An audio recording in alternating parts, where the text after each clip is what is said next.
2022년 5월 단 72시간 만에 400억 달러가 증발했습니다. 수백만 명의 자산이 한순간에 휴지 조각이 됐죠.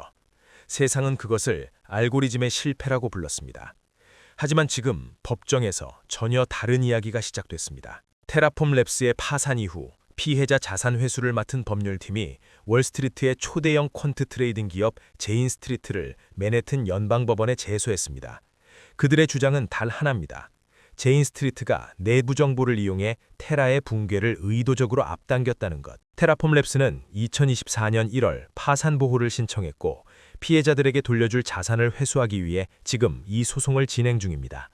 그리고 창립자 권도영은 2025년 12월 미국 법원에서 거대한 사기 혐의로 징역 15년을 선고받은 상태입니다.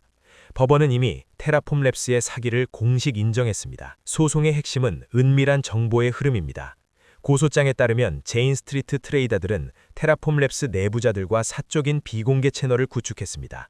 그 채팅방의 이름이 바로 브라이스의 비밀, 브라이스스 시크릿이었습니다. 연결고리의 중심은 브라이스 프렛이라는 인물입니다.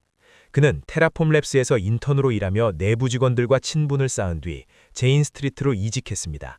테라 피해자들을 대신해 이끄는 법률팀은 그가 이직 후에도 테라 내부자들과 접촉하며 미공개 핵심 정보를 흘리는 통로 역할을 했다고 주장합니다. 테라 피해자 자산 회수를 위한 법률팀이 주목하는 날은 2022년 5월 7일입니다.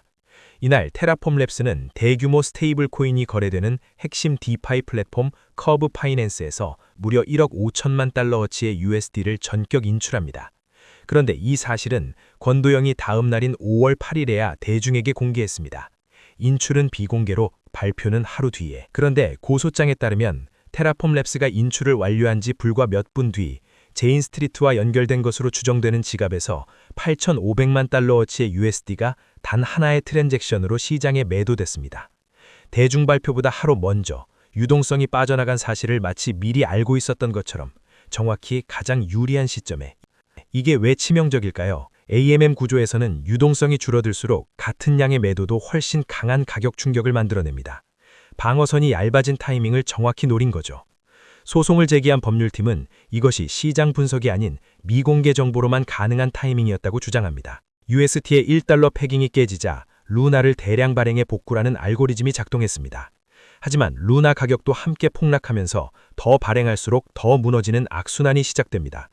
이것이 400억 달러를 72시간 만에 삼켜버린 죽음의 소용돌이, 데스 스파이럴입니다. 제인스트리트 측은 모든 혐의를 강하게 부인합니다.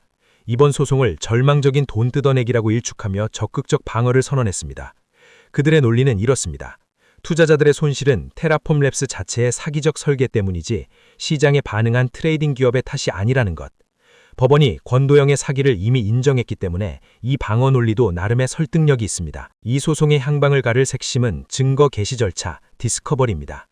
블록체인 기록만으로는 해당 지갑이 제인스트리트의 것임을 법정에서 100% 증명하기 어렵습니다. 테라 피해자들을 대신한 법률팀은 사내 이메일, 채팅 기록 같은 오프체인 증거를 확보해야 하고 제인스트리트는 초기 소송 기각으로 이 절차 자체를 막으려 할 겁니다. 앞으로 몇 달이 승부처입니다. 이것은 제인스트리트만의 이야기가 아닙니다.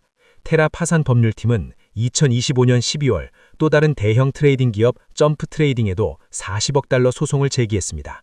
그리고 제인스트리트는 인도에서도 시장 조작 혐의로 파생달형 금지 처분을 받고 항소 중입니다. 법적 리스크가 전방위로 쌓이고 있는 상황입니다. 만약 이것이 사실로 입증된다면 개인 투자자들은 시장 원리에 의해 손해를 본 게 아니라 내부 정보를 가진 거대 기업에 도축당한 것이 됩니다.